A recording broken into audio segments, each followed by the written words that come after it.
Can you almost touch your forearm with your thumb?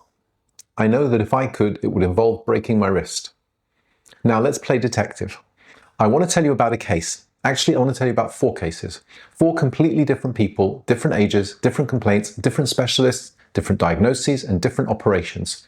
And here's the thing that took me time to see. They all have something in common. I'll be upfront with you. I did not crack this overnight. These cases unfolded over months and sometimes years. Each presentation made complete sense on its own. It was only when I started stepping back, looking at the whole person across time, that something started to itch at the back of my brain. A pattern, a thread running through all of it. Something hiding in plain sight. Something that once you see it, you cannot unsee. So consider this your warning. After this video, you're going to start noticing it everywhere. You'll be at a dinner party and someone mentions their bad back and you'll just stare at their fingers. We'll get to that. But before we get into the cases, a word about why I approach medicine the way I do. I'm Dr. Michael, I'm a family doctor, but my background is in emergency medicine, surgery, and being a ship's doctor. When you're the only doctor on a vessel in the middle of the ocean, you can't just refer to a specialist. You have to think, you have to ask why. That question, why, is one I have never stopped asking. I believe that medicine driven purely by guidelines and symptom matching, without asking why something is happening, creates a kind of lazy thinking, an abdication of the mind. And people are too different, each one genuinely an individual, to be well served by that approach. These 4 cases are exactly the same kind of story that happens when someone finally asks why. Patient number 1, a young woman, fit, lean, sporty, late 20s, no real medical history. She comes in with lower back pain. We scan her eventually. She has a disc prolapse. The cushion between 2 vertebrae ruptures and presses on a nerve. She has eventually, and the problem is supposedly solved. Except a year later she's back. Not with the back pain this time, but this time with a hernia, an inguinal hernia down in the groin. She has surgery. Problem solved. Except she comes back again. Varicose veins, significant ones, in a young, slim, active woman who hasn't yet had children and has no business having the leg veins of someone who stood behind a deli counter for 40 years. Having surgery, and the problem again is solved. Except now she's also showing signs of pre-diabetes or metabolic syndrome. I should mention the hernia alone was already, I wasn't reading loudly enough. Inguinal hernias in young women are genuinely rare. Lifetime risk in women is around 2%, whereas in men it's around 25%. So when a young woman gets one, that's not just bad luck, that's the body quietly clearing its throat. Metabolic disruption in a woman with the body composition of an athlete is also unusual. Now, at the time of the disc prolapse, I was treating her for a disc. At the time of the hernia, for a hernia. Each thing made complete sense when it arrived, but at some point, sitting across from this person again, something shifted. This is not just bad luck, this is not coincidence. Why is a young, lean, athletic woman collecting surgeries like they're going out of fashion? The spinal surgeon fixed the disc, the general surgeon fixed the hernia, the vascular surgeon sorted the veins. Everyone did their job perfectly. Textbook. The system worked exactly as designed, but the system is designed around problems and not patterns. And the pattern, the reason, was still there, untouched. Patient number 2, not my usual patient, but someone I saw after she'd been through everything I'm about to describe. She's had a few children. Her body has been through the marathon of pregnancy and childbirth, and it's showing wear, except not in the usual places and not in the usual amounts. She's got varicose veins, significant ones. She has brown staining on her feet and lower legs, which is called hemosis, which is what happens when veins fail for so long that iron from leaking out of red blood cells literally stains the skin. It's a sign of years of damage right there on the surface. She has a disc prolapse in her neck, not in her lower back, in her neck. She has carpal tunnel syndrome, which is nerve compression at the wrist causing numbness and tingling. And she's got it in both hands, not one.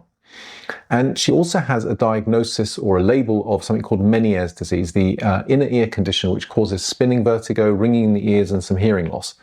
I'll note here that there's a growing discussion about whether some Meniere's diagnosis in people with particularly hypermobile joints might actually be something different, a condition called POTS, which is postural orthostatic tachycardia syndrome, and that mimics inner ear symptoms, or that there's neck joint instability affecting nearby structures. The label may be correct, or it may be another piece of the same puzzle, and I'm keeping an open mind. 5 departments, 5 diagnoses, each technically correct, and yet I'm not seeing 5 problems. I'm seeing one problem wearing 5 different costumes.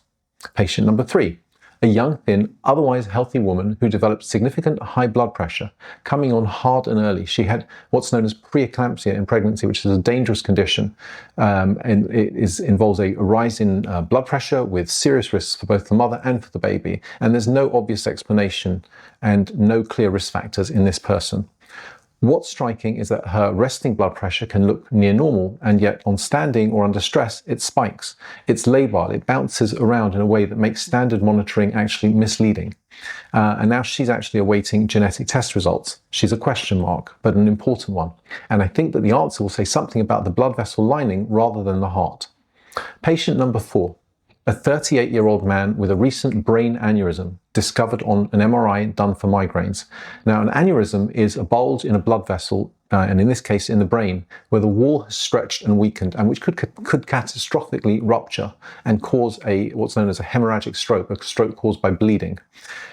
He also developed high blood pressure, and you're probably starting to see the theme here. Varicose veins as well, and he had a hernia.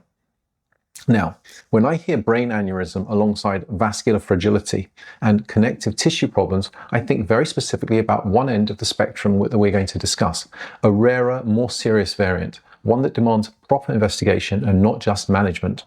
This patient is also getting a full genetic workup. So, 4 patients, 4 different stories, all long-term mine, apart from one who is more recent, and people whom I followed over time. Now, a doctor who sees the same person across years has something that no specialist clinic can replicate. They have the long view, the opportunity to notice that this person keeps coming back, that the problems keep arriving from different directions, that there's a current running through all of it. And that's the privilege of continuity of care. And it's why this kind of diagnosis so often falls through the cracks, because no single specialist ever sees the whole story. In these cases, once one starts looking, really looking, the picture becomes unmistakable.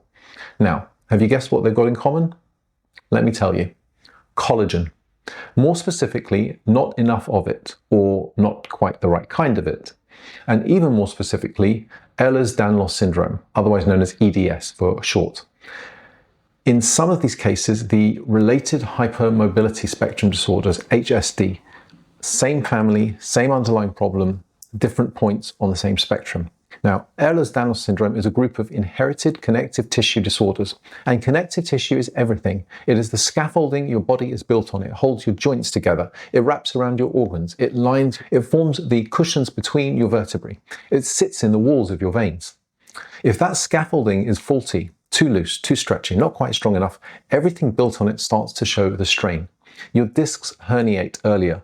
Your veins dilate and fail. Your hernias form where tissue should hold firm. Your nerves get compressed wherever things are meant to be taut but aren't quite.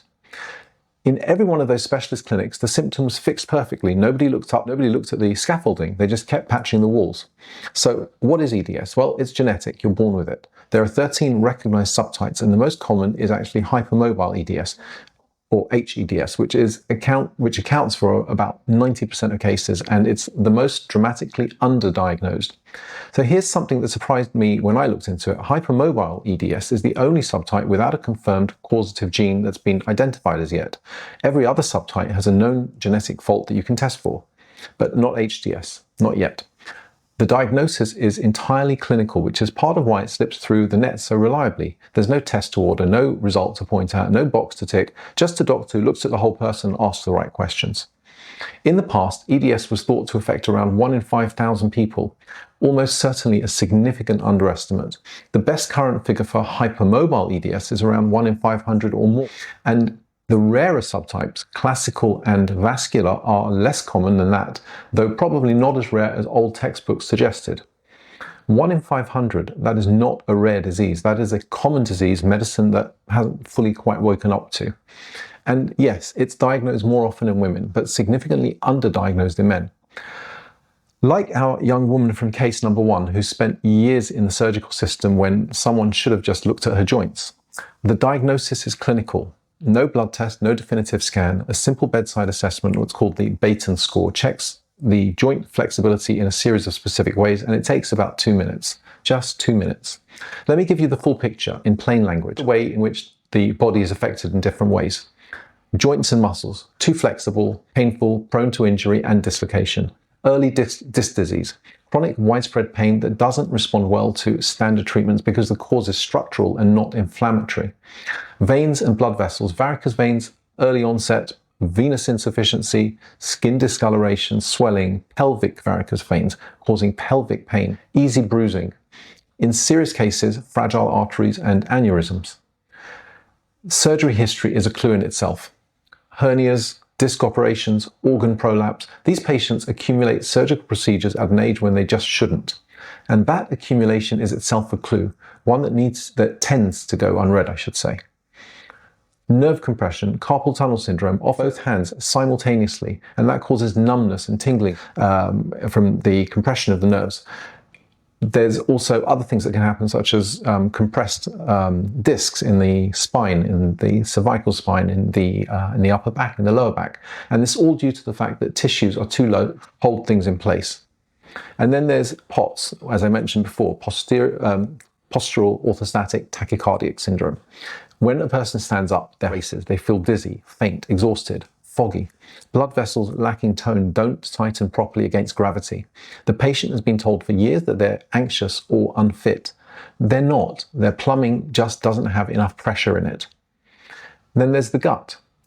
People can have sluggish digestion, gastroparesis, which is when there's a slowing or a lack of emptying of the stomach, which causes a feeling of fullness and even nausea and sometimes vomiting. Bloating, reflux, erratic bowel habits. The gut wall is also connective tissue, and when it's too loose, things don't move efficiently. Now, the people with EDS have at least one gut symptom, and a body that reacts unpredictably to food changes your relationship with food, which is part of why eating disorders appear more often in this population than chance would predict. Looking at metabolism, the direct link to prediabetes isn't firmly established as yet, and I will not state it as a fact, but there are some plausible mechanisms, and these are multiple. Faulty collagen scaffolding around the insulin-producing cells of the pancreas, a fight or flight system that never fully switches off and directly suppresses insulin secretion, actually from chronic pain, reducing the muscle's ability to absorb glucose. Put those three things together in the same person, and metabolic disruption becomes not just plausible, but expected. Mind and mood. Studies consistently show very high rates of anxiety and depression in hypermobile EDS, some reporting over 80%, though that higher figure comes from a specific clinical population, and the true rate likely varies. But whatever the precise number, it is striking and it is consistent. The obvious explanation, chronic pain, being disbelieved, collecting diagnoses, is real, but the biology actually goes deeper. The brain is essentially a prediction machine, as well as many other things. It constantly predicts what's happening in the body, and it checks those predictions against incoming signals. In a healthy body, predictions mostly match reality. The brain stays calm. In EDS, the signals are unreliable. Joints that should be stable are not. Blood pressure fluctuates. Internal body says noisy. The brain makes its best prediction and keeps getting it wrong. A nervous system receiving persistent, unresolvable error signals interprets that as threat. It flags danger. And this generates anxiety not as a psychological reaction, but as a direct output of a nervous system trying to manage an unreliable body. Add to this POTS, the postural orthostatic tachycardic syndrome, and that creates a physical state biochemically indistinguishable from anxiety. Same heart rate, same adrenaline, same sensations. Treating the anxiety without treating the underlying autonomic dysfunction is incomplete, like trying to put out a fire by changing your attitude towards flames. This isn't it. It's in their connective tissue and their autonomic nervous system. What about the more serious end of the spectrum? Most people with hypermobile EDS have a difficult but manageable condition: chronic pain, physiotherapy, joint protection, pacing, living with a body that has the structural integrity of a slightly over-enthusiastic rubber band. But there is another subtype, vascular EDS. This is where it affects the arteries and veins. And here they are affected by defective collagen. Blood vessels can stretch, tear, or rupture. It's caused by a specific gene fault identifiable by blood test. And the management is entirely different from hypermobile EDS. If someone is pregnant with vascular EDS, it carries an extreme risk. There can be uterine rupture, the rupture of the womb, arterial dissection, which means when the arteries may actually break. And that can result in catastrophic hemorrhage or bleeding. These patients need specialist obstetric care from the moment pregnancy is confirmed. Now, when I see a patient with varicose veins, a brain aneurysm, and severe unexplained hypertension, like cases number 3 and 4, I'm not assuming hypermobile EDS. I'm thinking that this person really needs a genetic workup. On the pregnancy high blood pressure connection in hypermobile EDS, I think it's underappreciated. In normal pregnancy, the placenta rebuilds the arteries that feed it, converting them from narrow, high-resistance vessels into wide, low-resistance channel. This process requires restructuring the collagen inside those arterial walls. And in hypermobile, where collagen is already abnormal, that remodeling may be incomplete. The placenta gets less blood, I should say, than it actually needs. And this shallow placentation with incomplete arterial conversion is precisely the established initiating event in preeclampsia. Now, this is not yet a proven mechanism, but the plausibility is strong and early evidence supports it. Blood pressure in hypermobile EDS is also often low and positional. It's normal at rest and it spikes on standing, which can make standard monitoring misleading. And that's particularly the case in pregnancy. Regarding the heart, mitral valve for heart valves does appear slightly more often in hypermobile EDS. And I should say it is reassuring about this. In most people, it's mild and it requires just monitoring rather than any specific treatment, but it is worth knowing about and not losing sleep over. Now, if this condition affects 100 people, why are patients spending years accumulating diagnoses without anyone joining them up? And I include myself in this. The problems don't arrive labeled. They arrive one at a time, months or years apart, each one plausible on its own. The pattern only emerges when you know what to look for, and most of us were never taught to look. 1. Medicine is highly specialized. Each specialist sees one complaint, handles it well, and sends the patient back. The system works perfectly, it just doesn't ask why. 2. Diagnosing hypermobile EDS requires someone to look at the whole person and check the joints. 2 minutes, a few movements. It doesn't happen in most specialist appointments because it's not what the referral was for. 3.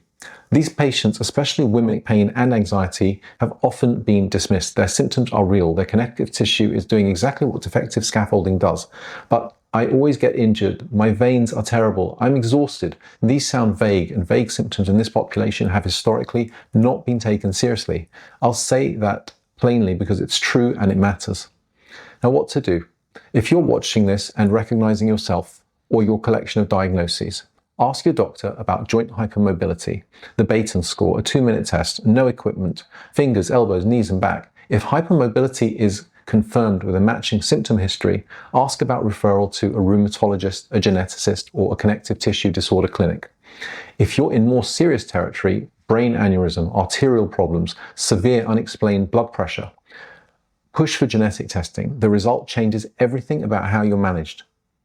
If you stand up and your heart races, you're dizzy, exhausted beyond reason, ask about POTS. Lie down and take your pulse. Stand up and take it again. A rise of 30 beats in the 10 minutes following that is a lead worth following. It's treatable, it's not just anxiety. And for gut problems and a complicated relationship with, there is help, but it needs someone who sees these as the same problem and not separate ones. Now, to wrap up, the body is one thing, not a spine problem and a vein problem and a gut problem and a mood problem living together by coincidence. Sometimes these problems have the same root, a fault in the scaffolding that runs through everything. Ehlers-Danlos syndrome is far more common than most doctors were taught. It moves through surgical wards, rheumatology clinics, gynecology, neurology, and it leaves a trail of separate diagnoses.